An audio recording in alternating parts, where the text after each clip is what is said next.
Welcome to GPS Your Health, where we help you navigate our ever-changing healthcare system. I'm Robin Denton, your host. If you've ever felt lost in the medical system, overwhelmed by options, or unheard by the very people meant to help you, you are not alone. Here, we believe that God cares deeply about your health and your purpose. The enemy may be trying to keep you stuck in sickness, but there is hope. When you invite God into your healing journey, He will give you wisdom, direction, and He'll bring the right people that you need at just the right time because He is the great physician. As you listen, I ask that you keep an open mind. Healing doesn't always look the way we expect. It didn't for me. And many are finding true, lasting wellness through holistic approaches that care for the body, mind, and spirit. Remember, what the sun sets free is free indeed. Oh, and one more thing, be sure to grab your free copy of 7 Qualities to Look For in a Doctor to help you get started in the right direction. The link is below, and let's get started. Hi there, everyone. I'm Robin Denton with GPS Your Health and founder of the Healed podcast. And I'm here with Susan Johnson today to talk to us about memory. So, Susan is from Dandridge, Tennessee. Well, she's not from Dandridge, but she lives in Dandridge now. And tell us a little bit about yourself, Susan. Sure. Well, thanks for having me on, first of all. And again, Susan Johnson, originally from New England. I've been in the health and wellness space for about 32 years. Done everything from weight loss to group X to coaching and running my own programs. I'm a, certified national board health and wellness coach. Been writing my own programs, running my own programs for years. My true passion is working with people who feel that they're at the end of their line. They want to make a change, but they don't know how to make a change. So I love working with people that are ready. They're ready to dig in and figure out, where their health is, why their health is that way, and how we can take that health to the next level. And certainly what we're going to talk to today is a big part of that. Yes.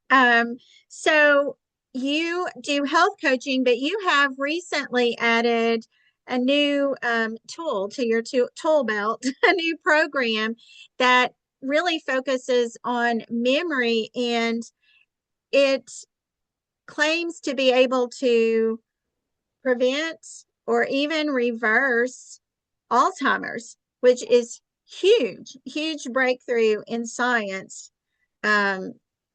To create this program. So tell us about the program. Tell us what it is. What does it Sure. do? So the program is called Recode.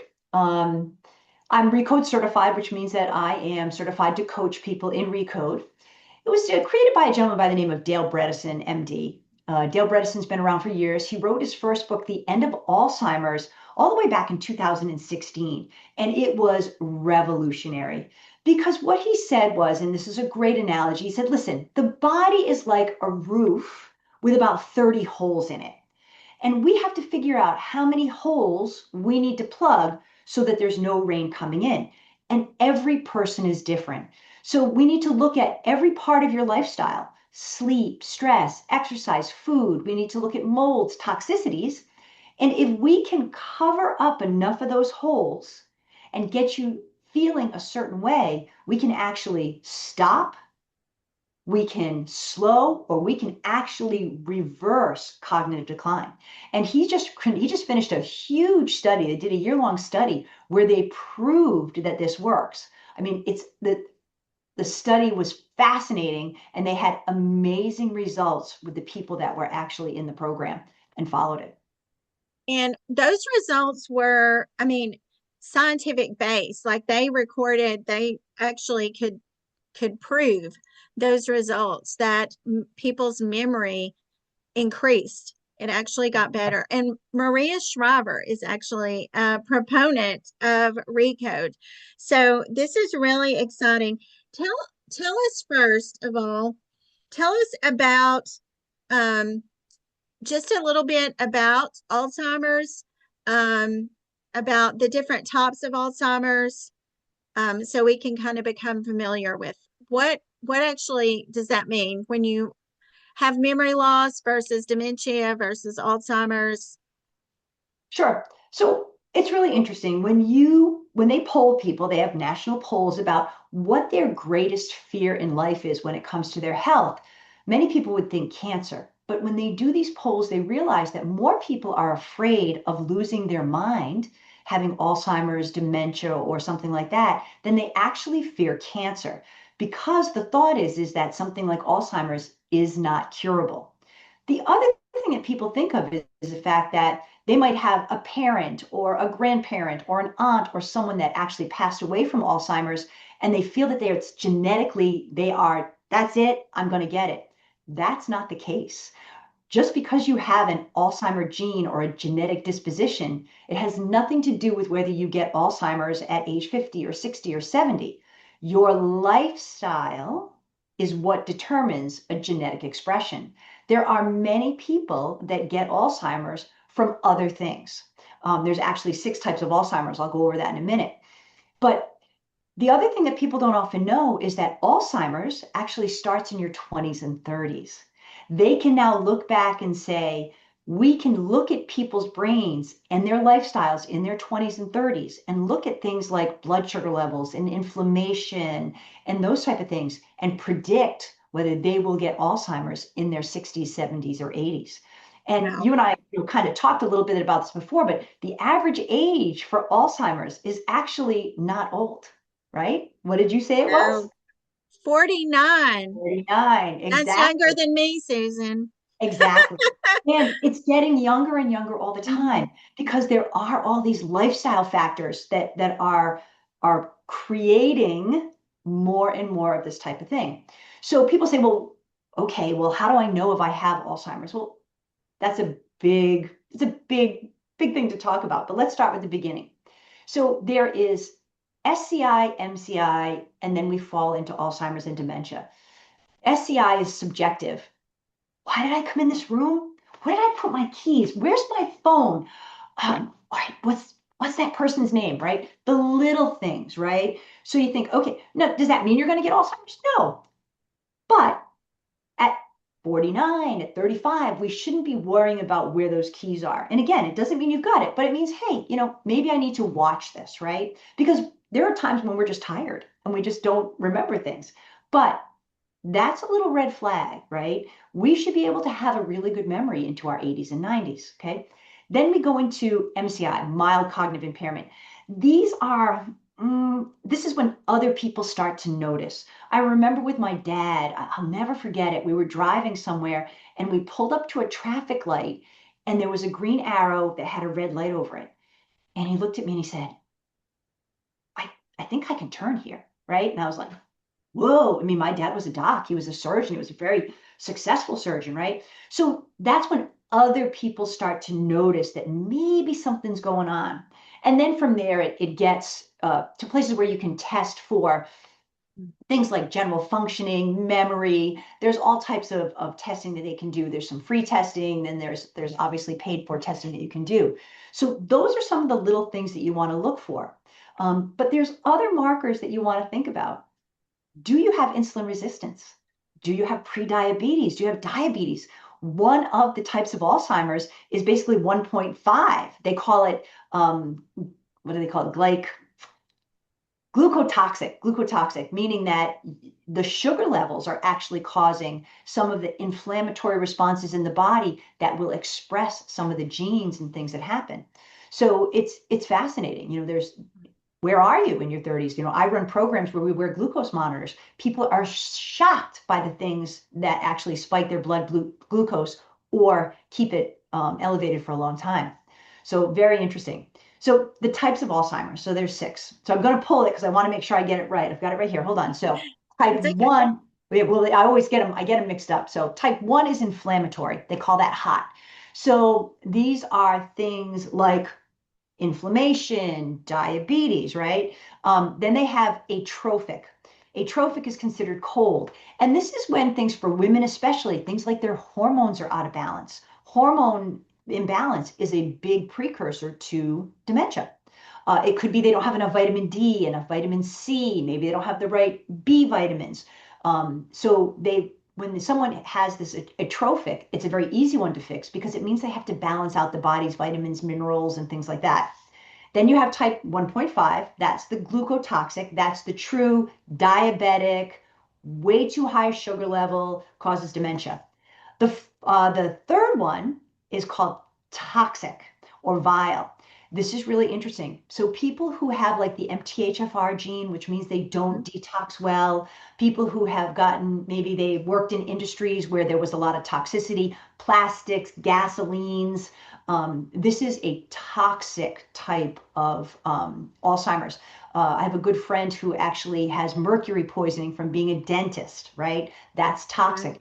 This is probably the hardest one to work with because you have to detoxify the body. And there are people who have things like the MTHFR gene that hoard it. They love to hoard all that toxicity.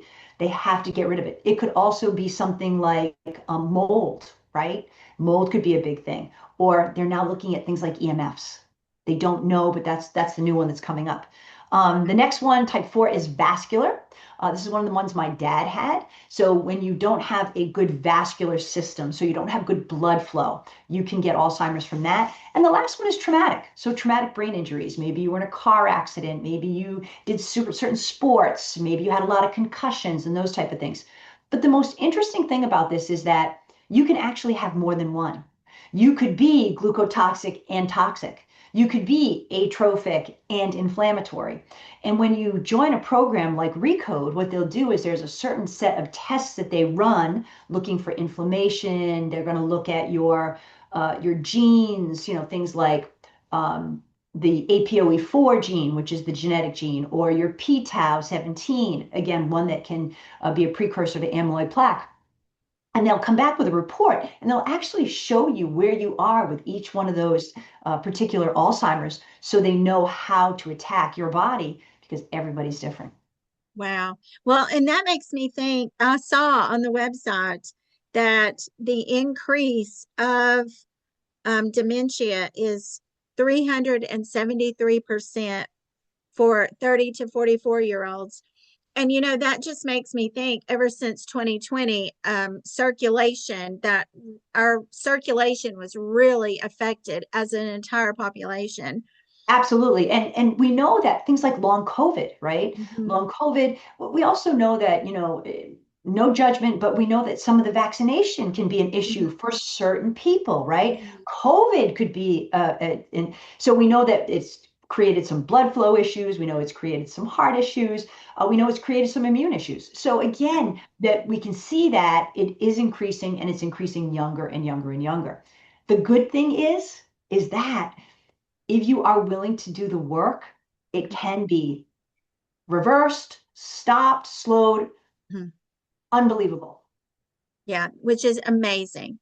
Um, so tell me, how do you know when, like, how do they test for this, first of all? So So what kind of test is this? there's a lot of testing. Okay, Okay. so the recode approach is very holistic in general, right? We're going to look at diet, we're going to look at sleep, we're going to look at exercise, we're going to look at stress and those type of things. So that's very holistic, but it does require some technology, and they're not opposed to using allopathic medications, but allopathic medications are a one type approach. They want to come at it from all angles, right? We know that with some of the first Alzheimer's drugs, when they gave you the drugs, it took away all the amyloid plaque and people felt better for a little while. But amyloid is built because it's the body's in protection mode. And so it would come back even harder and faster because you took away the body's protection.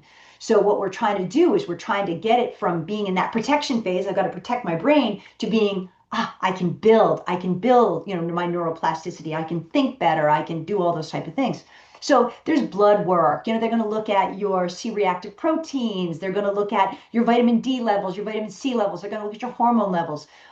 In some cases, if you come back already with a significant decline, they're going to do some brain imaging because they know now they can look at Yeah. certain parts of the brain and determine where you are or what they need to do. Because there are some fine lines with some of these different types of Parkinson's or Lewy body and those type of things, which are other types of dementia.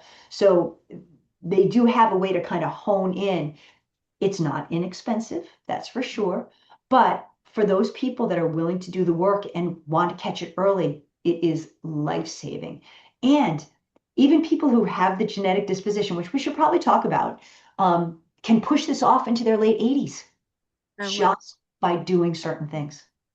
Well, and I love that it's a holistic approach because not only is your memory and your mind going to work better, but your whole body is going to work better. So you're going to have amazing energy and feel great, not just your thinking. And Uh, that's what the trials that they did. So they did it. They want to call it. They had a name for it, and they've changed that. They want us to call it a memory trial or something like that. If you go to Apollo Health's website, you can actually see the study that they did. What they found out was not only did they have some amazing results with stopping, slowing, reversing, but like you said, everyone had better cholesterol, sugar levels, more energy. I mean, because when you change those basic things, they look at sleep. They slept better because they slept better. They had less stress, or they got rid of their stress, so they slept better. I mean, we all know it's interrelated. So these trials were fascinating that not only did they address the brain, but they addressed many body issues that are going on. and that's one thing I saw in my own health when my health crashed, like it snowballed downhill quick. But when I did the things, put all the things in place to get my health back, it snowballed in the right direction quickly as well. So that's encouraging. That's correct. So yes. So tell me, when is it time to start? Like when would I start your program? If How would I know it's time for me So to contact you? So there's actually two programs that Apollo has. They have a pre-code and a recode, okay? So the first thing that anybody would want to do is they'd want to go in and they'd want to take the Montreal Cognitive Test. It's called the MoCA test. It's free. If you go to Apollo Health, you can get it there, but you can also, search the internet for it. And it basically gives you a score and lets you know where you stand, okay? If you are someone who has Alzheimer's in your family and you are concerned, there is testing that can be done very early to see A, do you have the genetic disposition? But understanding your lifestyle is even more important. Do you sleep well? Do you have a CPAP machine? Or do you need one? Do you snore? Where is your oxygen saturation level at night, right? These are things that you can either test for yourself, or you could go to a program like Precode, come to somebody like me, a coach, and we could work on getting those things done for you. Where are you with your diet? Where are you with your exercise?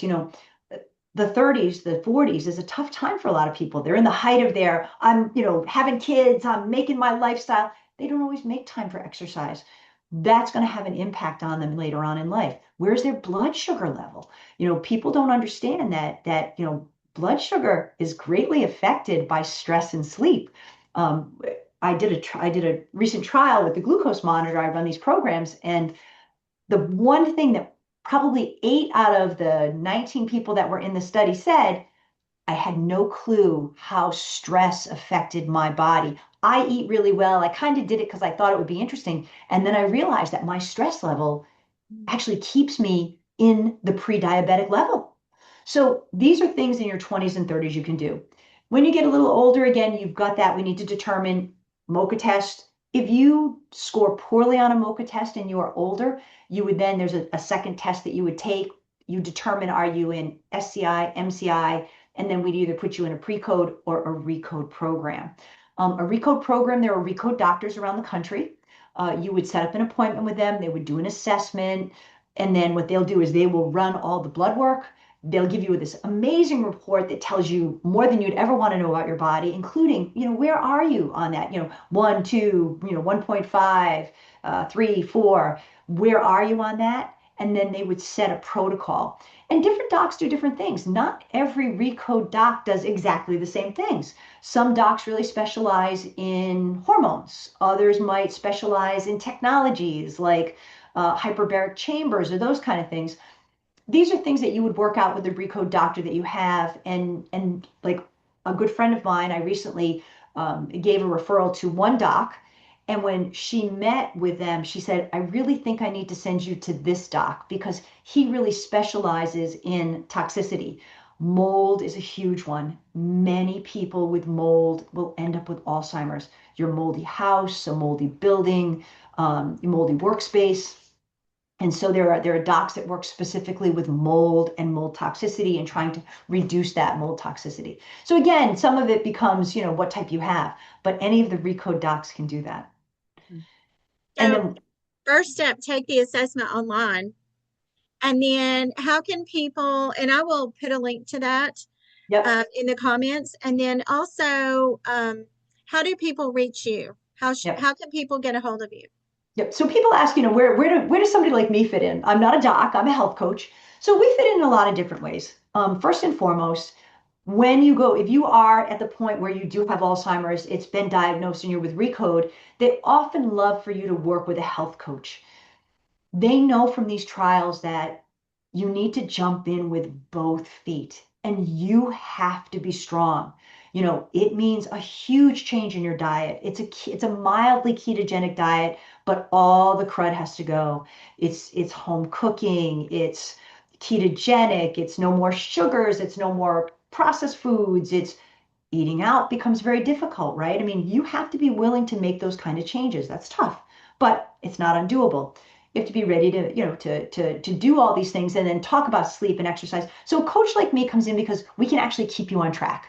We would work with you. We'd set up some guidelines, some parameters and check-ins to make sure that you're getting what you need and that there's a lot of testing that goes on. They'll retest at certain points for certain things. Maybe it's the MOCA test again, or maybe it's the one that's a little more intricate that they do, or maybe it's blood work or something. So coaches work with you that way.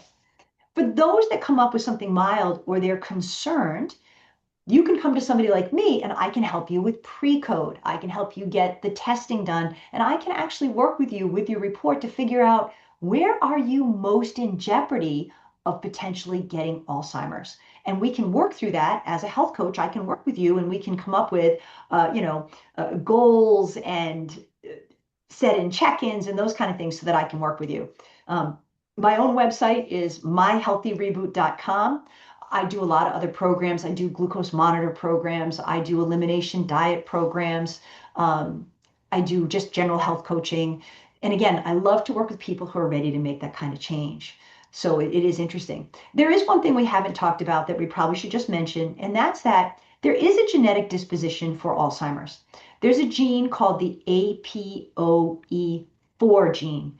There's APOE1, APOE2, APO3, and APOE4.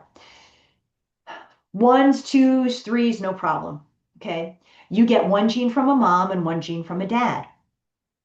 If you get one APOE4 and then you have a 3 or a 1 or whatever, you have a higher disposition to potentially get Alzheimer's.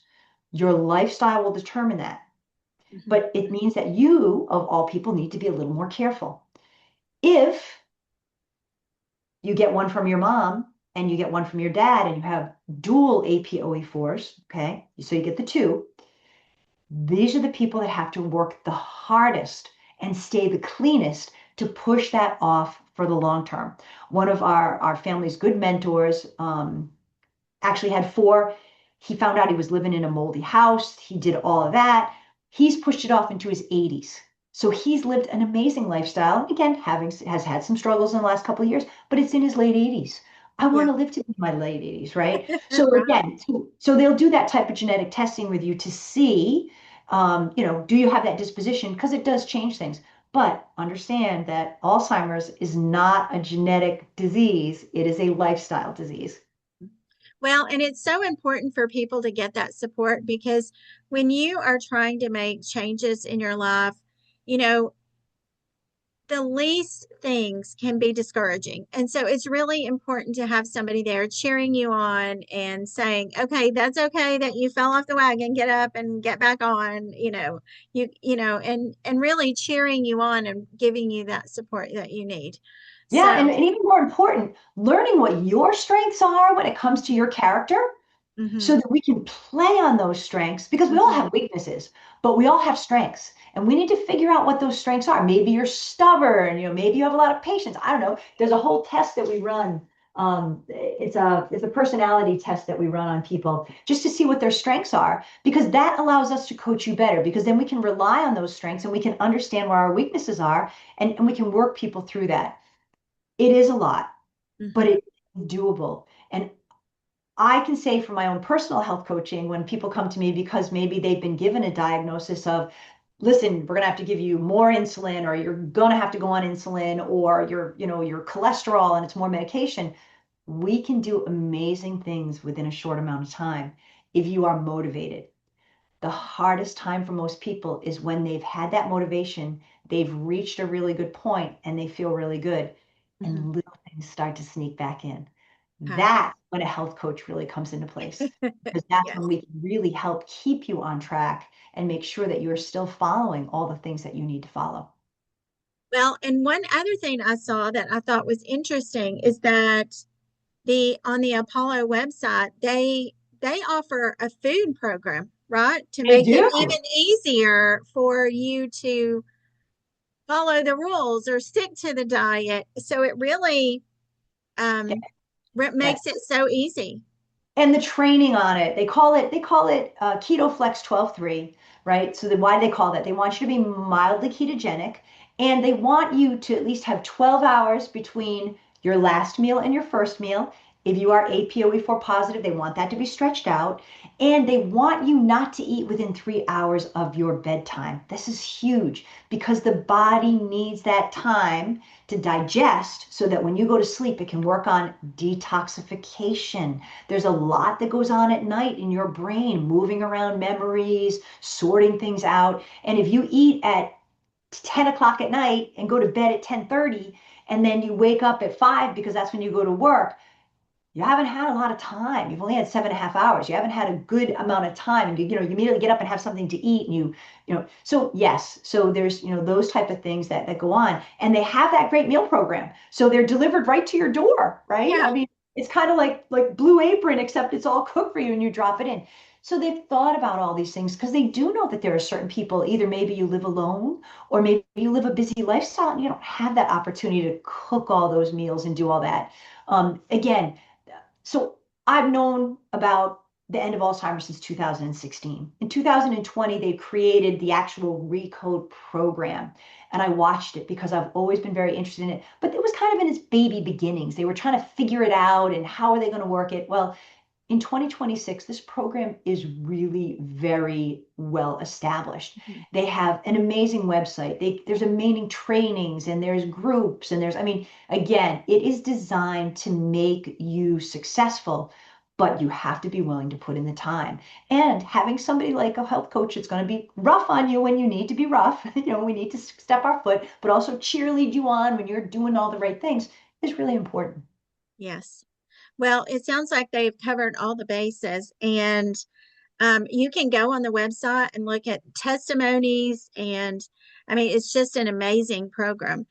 Yep. Um, so we are so fortunate. We are living in a time, I know we are living in a time when there's so much toxicity, but we are also living in a time where there are so many different ways of healing. And so it's just exciting to see that something is working on the memory to improve memory.